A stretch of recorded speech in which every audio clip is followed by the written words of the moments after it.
Hay que mantenernos firmes, organizados y movilizados, con el orgullo de haber logrado un triunfo histórico el 28 de julio y la conciencia que para cobrar también vamos hasta el final, porque vamos a hacer valer la verdad y porque el mundo va a ver la fuerza y la determinación de una sociedad decidida a vivir en libertad. Bueno, respondiendo a este mensaje, que es el que se dio, yo creo que se habrá dado a conocer como eso de las 12 de la mañana, 1 de la tarde, hora del centro de México. María Corina Machado, líder opositora, desde el balcón del pueblo de Miraflores, en Caracas, volvió a aparecer el presidente venezolano Nicolás Maduro. Aseguró que más de 1.200 personas detenidas por participar en actos terroristas serán trasladadas a las cárceles de alta seguridad de Tocorón y Tocuyito, que son cárceles gruesas, la verdad. Maduro recordó que los organismos de seguridad ciudadana se mantienen desplegados garantizando la paz y la estabilidad de la nación. Se ha dado otra cosa que es muy inquietante y peligrosa, ¿sabe qué es? Que pues mucha gente está delatando, muchos chavistas, más que maduristas, ¿no? Yo creo que el que va por delante es Chávez, más que maduristas, chavistas, están pues delatando a quienes están apoyando a la oposición, ¿eh? Eso como me recuerda aspectos de la vida de nuestro pasado como humanidad. A su vez, mencionó que están atentos ante cualquier ataque protagonizado por grupos criminales en el país, financiados por dirigentes de la extrema derecha venezolana. Eso es lo que hay de lo que pasó de manera muy sucinta, ¿no? Hoy lo vamos a ir a detallar en un momento. El secretario general de la Organización de Estados Americanos, Luis Almagro, anunció que solicitará a la Corte Penal Internacional que ordene el arresto del presidente de Venezuela, Nicolás Maduro. Fíjese hasta dónde van las cosas. A quien acusó de haber cometido un baño de sangre contra los manifestantes hasta las elecciones del domingo. Según Almagro, el presidente venezolano se ha encargado de dirigir la instrucción de la instrumentación de la represión contra el pueblo venezolano. Hay algo que esto es muy importante sobre este tema.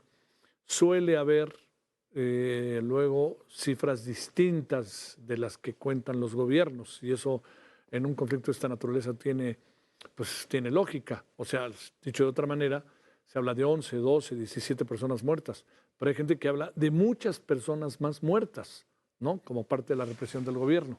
Esto es lo que aparece y lo que se conoce, pero a lo mejor pasan los días y encontraremos pues, más incidentes lamentablemente de esta naturaleza.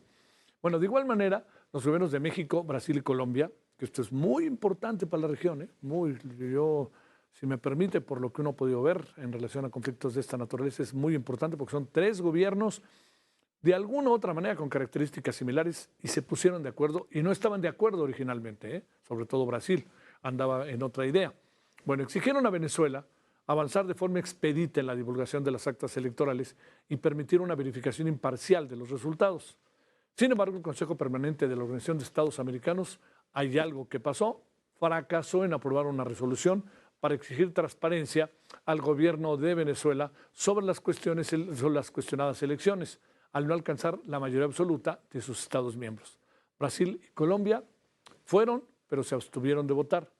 México no acudió a la convocatoria a la reunión urgente. Como bien dijo hoy en un tuit la embajadora Marta Bárcena, uno puede abstenerse, votar a favor o votar en contra, pero uno no puede ausentarse de una reunión de esta naturaleza. Esta es una decisión del presidente, que va por mucho más allá de lo que puede pensar la Cancillería. El gobierno de Estados Unidos reconoció hoy al opositor Edmundo González como ganador de las elecciones en Venezuela. De igual manera, las autoridades estadounidenses celebraron la participación ciudadana durante la jornada electoral del domingo. El Departamento de Estado señaló que el procesamiento de los votos y el anuncio del Consejo Nacional Electoral fueron profundamente defectuosos, lo que produjo un resultado anunciado que no representa la voluntad del pueblo venezolano y contrastó la reacción de la oposición contra la del gobierno de Nicolás Maduro, que publicó más del 80% de las actas de los centros de votación, eso hizo la oposición, en donde se observa que Edmundo González obtuvo considerablemente más votos. Además, enfatizó que aunque ha consultado con varios países que tienen distintas posturas sobre la situación, ninguno ha llegado a la conclusión de que Nicolás Maduro recibió la mayoría de los votos en estas elecciones. Suponemos que uno de los países consultados pues debió ser México, ¿no? Primero por la vecindad y segundo por la posición presuntamente empática que pudiera tener el gobierno mexicano con el gobierno de Nicolás Maduro. Presuntamente porque luego hay muchas variantes, pero Nicolás Maduro es un hombre en el gobierno mexicano bien visto y ya se vio que Morena incluso ayer en el propio Congreso de alguna u otra manera terminó sí, defendiéndolo. Yo estaba buscando qué palabra, pero sí, lo que yo alcancé a apreciar, ver, defendiéndolo. Bueno, qué mejor que hablar con el profesor del Colegio de México, Rafael Rojas, columnista del periódico La Razón, para hablar de cómo están las cosas, ¿no? Querido Rafael, muy buenas noches, gracias por tu tiempo, ¿cómo has estado? Hola Javier, buenas noches, un gusto conversar contigo esta noche, sí. Oye, te pregunto, Rafael, ¿por dónde le entramos al galimatías que empieza poco a poco a avanzar y que coloca cada vez más al gobierno de Nicolás Maduro en una posición realmente difícil y más por por lo que pasó hoy, pero también por los anuncios de futuras manifestaciones hacia el fin de semana? Sí, o sea, no solo, como tú bien decías, no solo al gobierno, yo diría que a la sociedad y a la realidad venezolana en general, porque, o sea, esto tiene una dimensión política, jurídica, diplomática, pero también no hay que olvidar que en Venezuela ha habido un deterioro tremendo de los indicadores económicos y sociales, un aumento de la pobreza, bandas criminales, inseguridad, narcotráfico, y todo eso se vuelve un cóctel muy explosivo, ¿verdad? Ya lo hemos visto en estos días con las reacciones al anuncio de los resultados en las elecciones del 28 de julio, donde ha habido todo tipo de violencia, desde la violencia, digamos, más vamos a llamarle así, social, popular, hasta manifestaciones cívicas y pacíficas de la oposición. Entonces habrá que ver. Ahora, yo creo que una manera de entrar al asunto es que hoy mismo ya comienzan a definirse algunas posiciones. Bueno, confirmamos como a nivel internacional, quiero decir, confirmamos que en efecto no se alcanzaron los 18 votos de la OEA para aprobar la resolución. Yo creo que hay que entrarle con cuidado al tema porque hay una interpretación que circula muy fácilmente de que algunos gobiernos que decidieron ese resultado, como México, Brasil y Colombia, estarían en una posición de respaldo a Nicolás Maduro, y yo creo que eso no es exacto. Yo creo que no apoyaron la resolución, México se ausentó, lo cual yo sí coincido que es un error. México debió estar ahí, aunque expresara como Colombia, ¿verdad?, su distancia con la resolución. Pero creo que la lógica que hay detrás de la ausencia de México o de la abstención de Brasil y Colombia responde más a que tienen un propio proyecto de presión diplomática sobre el gobierno de Maduro, que se anunció hoy también. No sé si llegaste a ver, pero hay un comunicado de los tres gobiernos, el gobierno de Brasil, Colombia, México, que llevaba negociándose desde mucho antes. De hecho, yo creo que había un comunicado previo a las elecciones que se estuvo negociando y que no se concretó, que es el que de alguna manera por su vía tanto Lula como Petro transmitieron, que era pedirle al gobierno de Maduro garantías, ¿verdad?, de que se iban a respetar los resultados. México yo creo que no acompañó ese posicionamiento. Creo que en algún momento lo conversamos aquí, ¿verdad? Sí. Pero Lula y Petro por su cuenta, y Boris por supuesto también, sí, ellos sí expresaron su deseo de que en Venezuela hubiera una elección mínimamente equitativa y que se reconocieran los resultados. Bueno, al punto de hoy, o sea, unas horas después de que no salió la resolución de la OEA, ya tenemos ese comunicado. Y hay un punto de coincidencia clarísima, tanto entre el comunicado conjunto de Lula y Biden hace unos días, la resolución de la OEA y este comunicado de Brasil, Colombia y México, que es exigir a las autoridades electorales de Venezuela que publiquen de manera expedita, dice el comunicado, de manera expedita las actas del escrutinio en las que se basó la proclamación de Maduro el 28 de julio, ¿verdad? Entonces, esa es la demanda básica. ¿Qué es lo que era distinto en la resolución de la OEA? Bueno, que la resolución de la OEA era un poco más, vamos a decir, maximalista, porque pedía a la vez que esto abrir una impugnación judicial contra Nicolás Maduro en la Corte Penal Internacional, girar una orden de arresto, el lenguaje, ¿verdad?, era un poquito más agresivo, y yo creo que Brasil, Colombia y México quieren mantener esta presión dentro de términos o posibilidades de interlocución con el gobierno de Maduro. Esa es la diferencia que yo veo. Ahora, Rafael, bueno, como sea, definió el gobierno mexicano su posición, que estaba siendo en verdad estaba siendo como la iba dejando pasar, decía una cosa, decía otra cosa, insinuaba una cosa, insinuaba otra cosa, ¿no?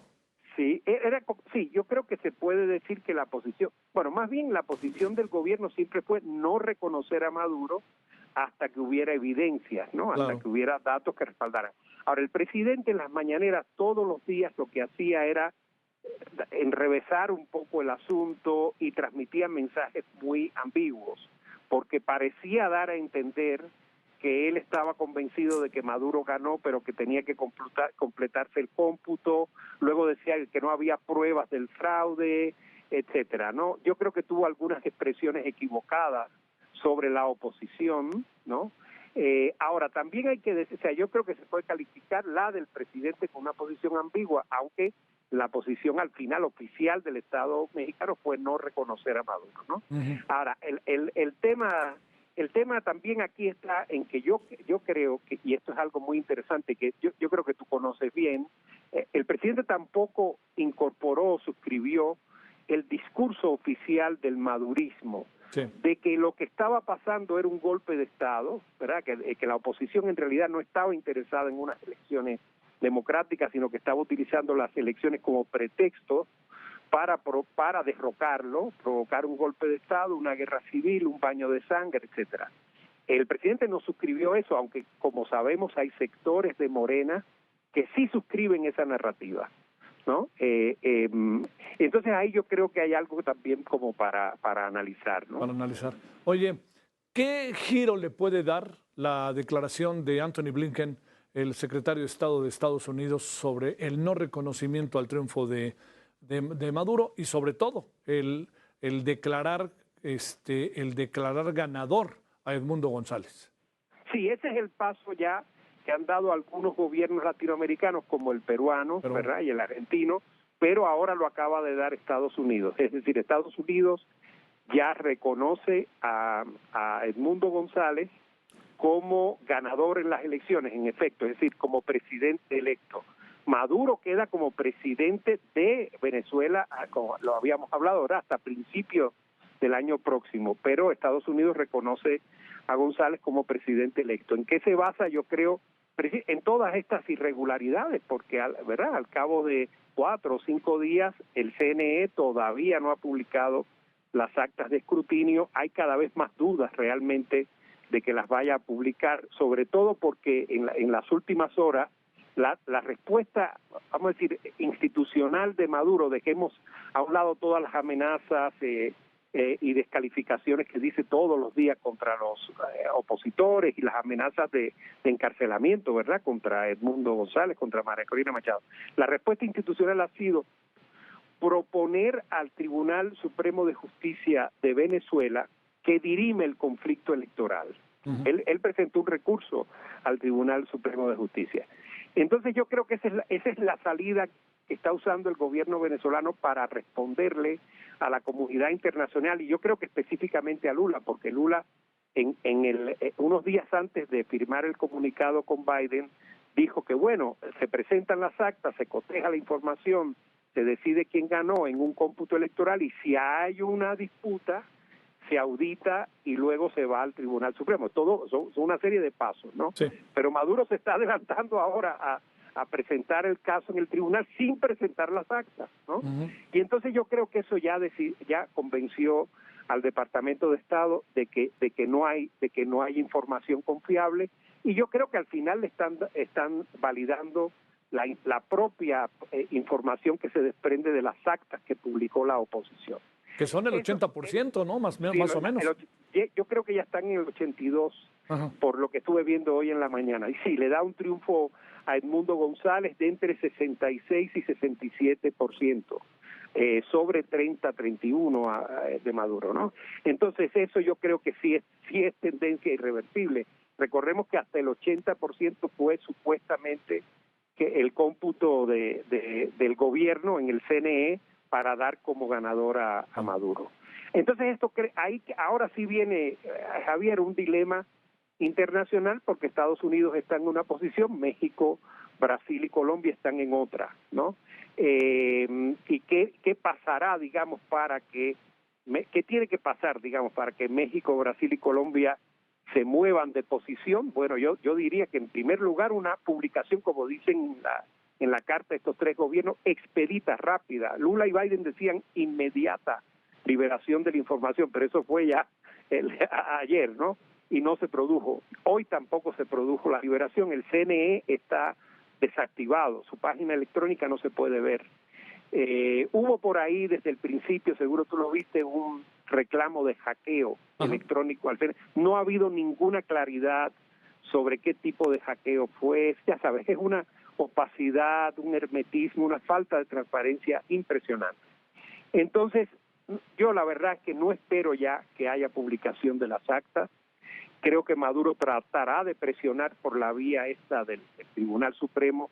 Esa vía también es muy peligrosa por su lado, porque eso implicaría eventualmente que Edmundo González se presentara, o sea, que asistiera presencialmente a la sede del tribunal, lo cual es peligrosísimo después de 4 o 5 días en que Maduro, Cabello, Rodríguez le están diciendo asesino, criminal, terrorista que debe estar detrás de las rejas. Bueno, es una situación realmente muy grave, muy peligrosa, muy difícil realmente de pensar, sobre todo desde la lógica del propio gobierno de Nicolás Maduro.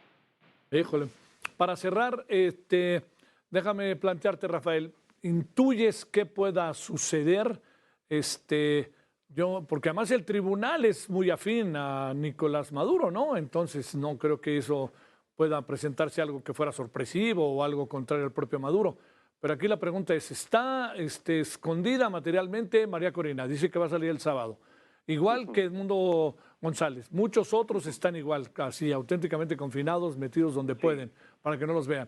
¿Hacia dónde crees que pueda acabar, digamos, vamos a llegar a una semana de las elecciones el domingo y el asunto está en una plena indefinición con la gente en la calle?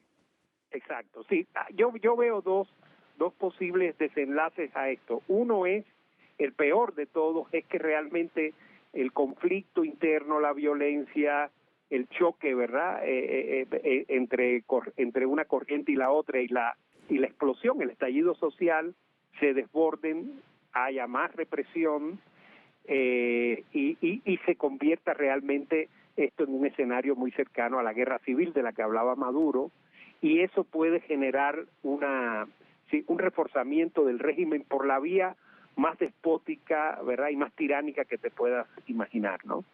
Por supuesto con aislamiento internacional, pero bueno, sería una deriva, ¿verdad?, completamente despótica. La otra salida es que esto se mantenga más o menos igual que ahora, con mucho costo evidentemente de la violencia, pero no al grado, ¿no?, de una ingobernabilidad del país, y que en la medida en que el gobierno se niegue a publicar las actas, no importa lo que suceda en el tribunal, distintos gobiernos del mundo vayan sumándose a la posición de Estados Unidos, es decir, que pasen de un reconocimiento condicionado al gobierno de Maduro a un desconocimiento. Y si se llega a un punto, ¿verdad?, de desconocimiento internacional muy grande en Occidente, ya, o sea, tendríamos esa ruta un poco del gobierno venezolano, un poco con la que ha estado coqueteando ese gobierno, ¿verdad?, como paria internacional, buscando el apoyo de Rusia, China, Cuba, Nicaragua y los pocos aliados que le quedan. Sí. Leo muy en breve respuesta de Nicolás Maduro a lo que dijo Estados Unidos. Estados Unidos debe sacar sus narices de Venezuela porque el pueblo soberano es el que manda en Venezuela, el que pone, el que elige, el que decide, el que decide. Esto lo dijo y dice, es lo que dijo, a ver, sí, eso es todo lo que dijo Nicolás Maduro. Pues era esperable, ¿verdad? Sí, es lógico, claro. Eso yo creo que plantea, no, el corrimiento de la posición de Estados Unidos genera un dilema para Lula, López Obrador y Petro, ¿verdad? Porque entonces, ¿verdad? Ellos que se quedarán en esa posición intermedia, yo creo que resistiendo un poco más, ¿no? Para ver si Maduro les digamos, abre la posibilidad de una publicación de las actas. Yo lo veo cada vez más difícil, ¿no? Más remoto, pero claro, evidentemente el gobierno venezolano va a explotar o capitalizar mucho esa tensión o esa fisura que se abre entre Estados Unidos por un lado y estos tres gobiernos más los otros, ¿verdad?, de América Latina. Te mando un gran saludo, Rafael Rojas. Muchas gracias, profesor, que estuviste con nosotros. Gracias, Javier. Un abrazo. Gracias. Cuídense. Muy buenas noches.